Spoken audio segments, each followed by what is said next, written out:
Two River Theater's upcoming show, The Monsters, has already won awards. Monsters is a sibling love story. The world premiere co-production of Two River Theater and the Manhattan Theater Club is written and directed by Ngozi Anyanwu and runs at Two River Theater's Marion Huber Theater from November 1st through November 23rd. And here to tell us all about it is the director and the writer of The Monsters, Ngozi Anyanwu. Great to see you. Great to see you. Thanks for having me. So, this is a story where Lil has been obsessed with fighting, and one fighter in particular, her older brother, Big, an aging but successful figure in the local mixed martial arts circuit. Does this come from some source of you being involved with mixed martial arts in Guzzy? No, I am a lowly artiste. But my big brother was an MMA fighter. So this is very much a love letter to my big brother Azuna Ayanwu, who used to be an MMA fighter and has won in the local Jersey, Philadelphia market in the CFFC. Wow, that's fantastic. What has been his reaction to you writing this play? I mean, he's excited. He's very much like, I don't want to know anything. I don't want any spoilers, because, I very much use people in my life as a springboard. So it's not an autobiography of him, but I've always been very fascinated with when he got into it, how it really raised his self-esteem, how he really felt a better sense of self. And I was really fascinated by the people that he hung around with. They were such interesting characters. And they also had such big hearts. I think a lot of people have a misconception for fighters, right? They're strong-bodied. They hit people for a living. They make people bloody. And I was very moved by, I think, how he found camaraderie in it and how really heart forward they were. So I really wanted to make something about that. Monsters is also a recipient of the Edgerton Foundation New Play Award. How does that work? Because now that it's a world premiere, how do you already win awards for something that hasn't been on stage yet?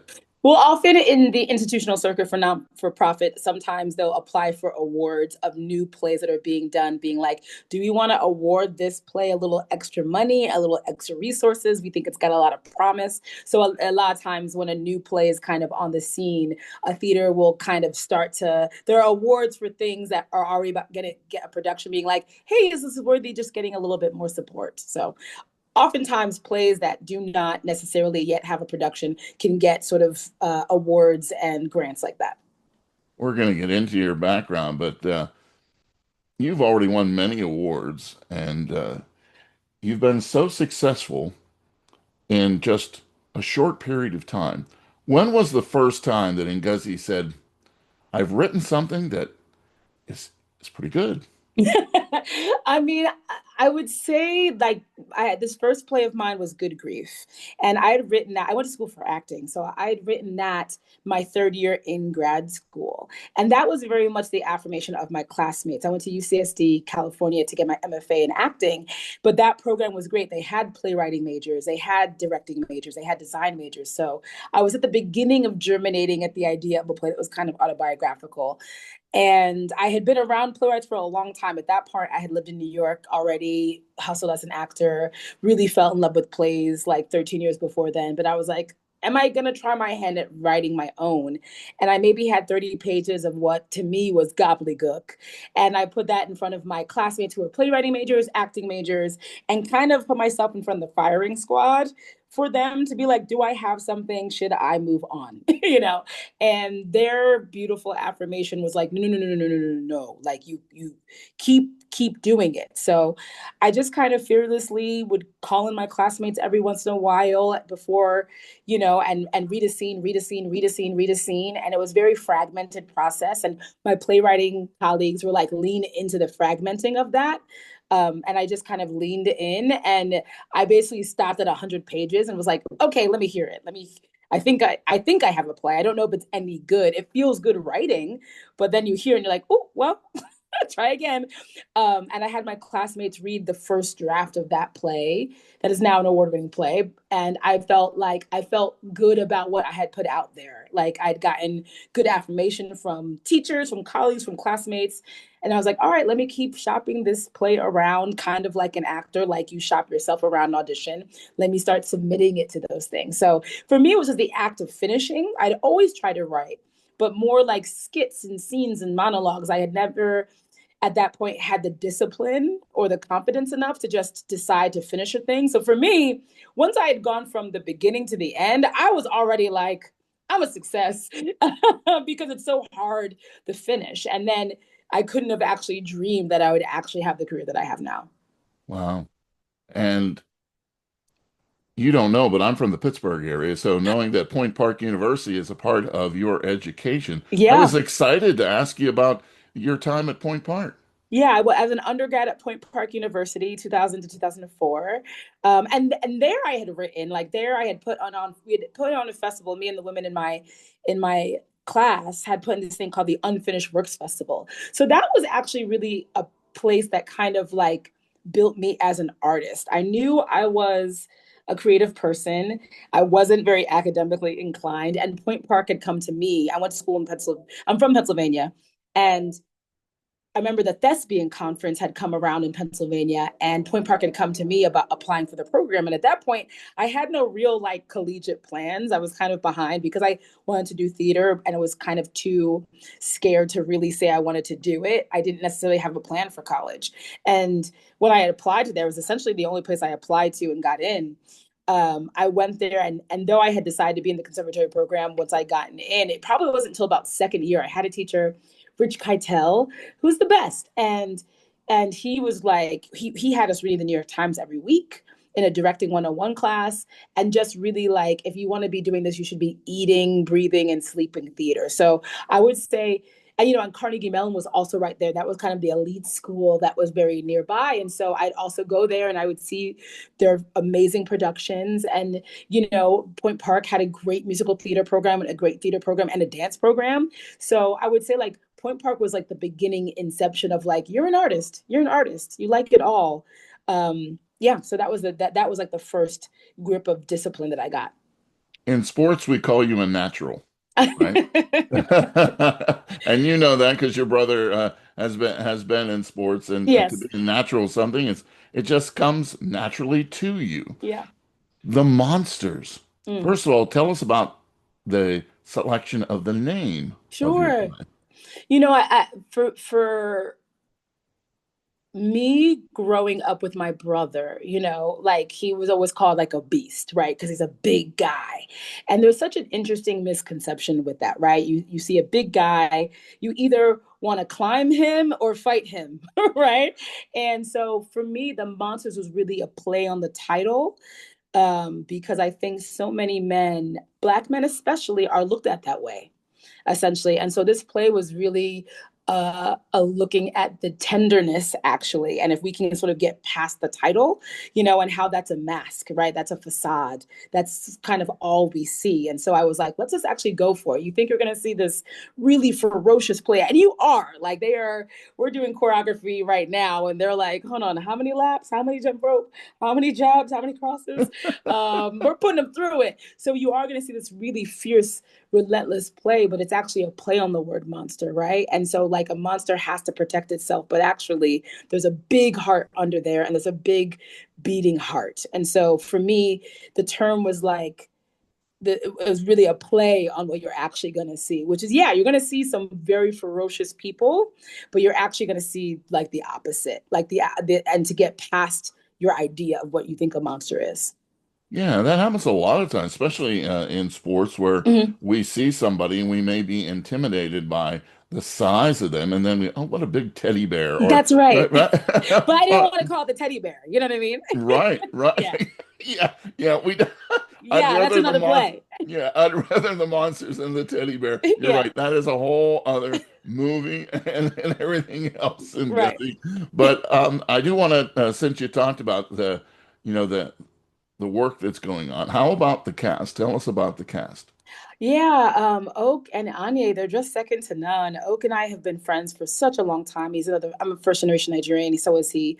We kind of came up in New York together. Oak is of Hamilton fame. I think some of you will recognize him. He was Hercules Mulligan in the original Broadway cast of Hamilton, and he's on this great show called Damascus on Tubi, and he was on the show Station 19, one of Shonda Rhimes' shows. And he's been such a brother to me, sort of in this industry. And so when it was time to cast the play, and I was commissioned auditioned early, I was like, when are you available? And so when he came on, it was lovely and a dream. He's kind of always been a brother of mine. And he's a big guy, and so I was like, I really didn't have anyone else in my mind but Mm. Oak. So lucky to have him. And then with Anya was just a younger actress that I've just kind of come around in this circuit as another actor. You meet people, you meet friends, you're intrigued by artists, but also, Anya is a hulking 6 feet, and so I was really interested in what it would be to have a man and a woman who are the same size as siblings. I'm much smaller than my brother. My brother's 6 foot, 250, 260. I'm 5'4", but I'm Wow. I'm also very strong and physical. And so I really was like, what would it also be to have the sister be as physically imposing, physically intimidating, but also Ane has this beautiful baby face, she's the opposite of how she looks, and so I really was like, for this vision of the show, what would it be to have these acting titans? So it's been really fantastic. And so she workshopped one of the iterations of the play. She auditioned for us and came back around and won out over everybody, and just really and those two have been really just cementing their friendship and relationship throughout the process. That's great. How exciting is it when you've written something and finally you get the actors that you want to portray these roles and you see it in rehearsal and you go, oh yeah, this is working. Yeah, it's everything. It's really fantastic. As a writer, you really do have a vision for how it's supposed to go, right? And then you got to fall back and go, oh, but they're not puppets. They're full on people with their full on ideas of how they think your play is supposed to go, right? So it is a sort of beautiful wrestling match of like wrestling of ideas.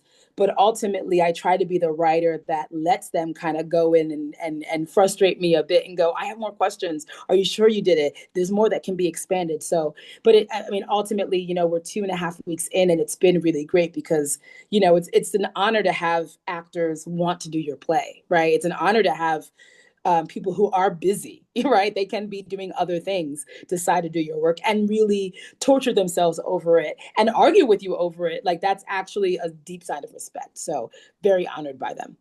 I would imagine it's an honor, but more of uh, something that you can work with the fact that you're directing a show that you've written and not somebody else's, work. So you have total control over how you want this to be. Yes and no. you know, as an actor first, I always give into the script. My technique is whatever you say goes, boss. I'll ask some questions, but also, but not all the actors are like that in this process. And so, control is the wrong word, like I think that's the problem. I think we often think of it as a control because the playwright is God, and like, don't get me wrong, I don't mind that culture and being playwright and director, but it is a negotiation because at the end of the day it is their bodies that have to inhabit. So I think like I like to think of myself as the inciting incident, as the writer. And then I like to think that as a director, my job is to defend the script. That's my job. And when it's my script, there's only so much defense I can do, right? And so I also have to listen that when the actor goes, I'm having an issue, and if they do it, relentlessly, I have to ask the question: is it them or is it me? Right? Do they not get it, or have I not finished that beat for them? Have I not investigated that? So I have to kind of divorce myself of my ego and divorce myself of like, no, I've done it all. What do you mean? you know, and go, oh, that hiccup might be true, or I have to figure out a way to explain to them, hey, it's this way, like, and maybe I have to figure out how to explain to them, how to do it. But for me, it's less about the sort of like control and more like, how do I really steward this ship to really get them to feel like they have ownership and they have control over what they're doing, which has been like the whole, this is my directing debut.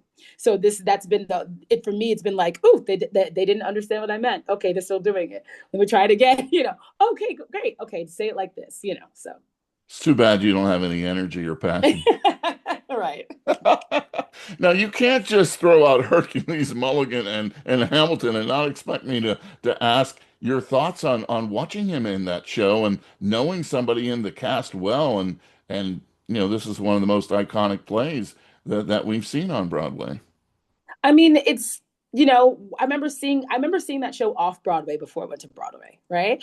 And That's I'm a even more writer. fun, right? Yeah, I'm a writer, I'm a creator, and seeing it. And I remember after the first act being like, he is in something huge, and hanging out with him on the subway and being like, okay, you're in it. You're in the, there are moments, I wasn't old enough when Rent was around, right? I wasn't a performer. I was like 13 or 14. So I was already singing the cast album, but I had it was clear that I remember I had seen it at New York Station Film in its workshop setting, being like, that's going to be something. And then getting to actually see it, I was like, oh, you are about to be in the thing, like the thing.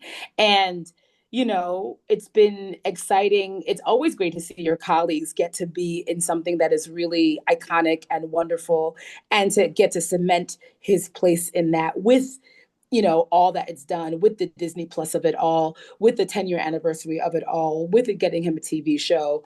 You're just happy for your friends to get jobs. It's not easy out here.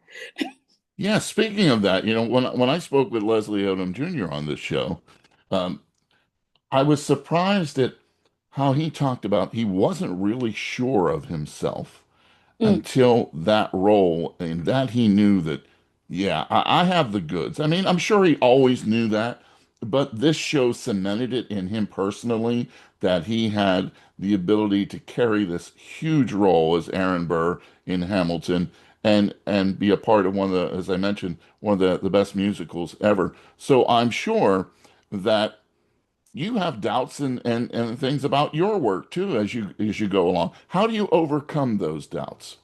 I mean, for me, I just keep working. For me, I work my way through them. I just kind of go, it had been about 3 or 4 years since I had a premiere of a new play.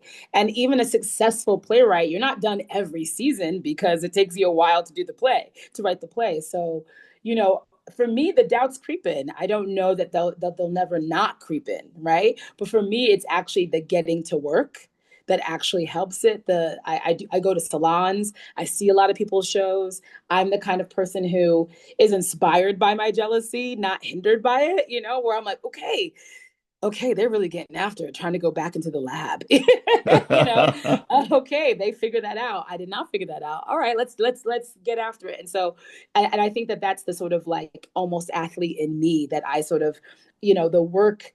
I'm too busy to doubt myself. I just kind of busy myself with the work, and I am at a point now where I trust I trust what I'm making, and I trust that sometimes it's not going to hit. Also, I trust that sometimes it's maybe not going to be a live up to the highest expectation, and that's also what this sort of artistic life is about. It doesn't all need to be the biggest, hugest thing, but I need to feel good about it. And do I feel good about that? Okay, that's enough for now. You mentioned The Monsters is your directorial debut. How has it been working with the staff there at Two River Theater? Oh, fantastic. I mean, the resources here are really beautiful. Red Pink is kind of cute. I'm into it. It And they've just is. been, yeah, it is. We went to Oktoberfest. It was in our parking lot. So we got to do that. We scheduled our break so we could do Oktoberfest a little bit.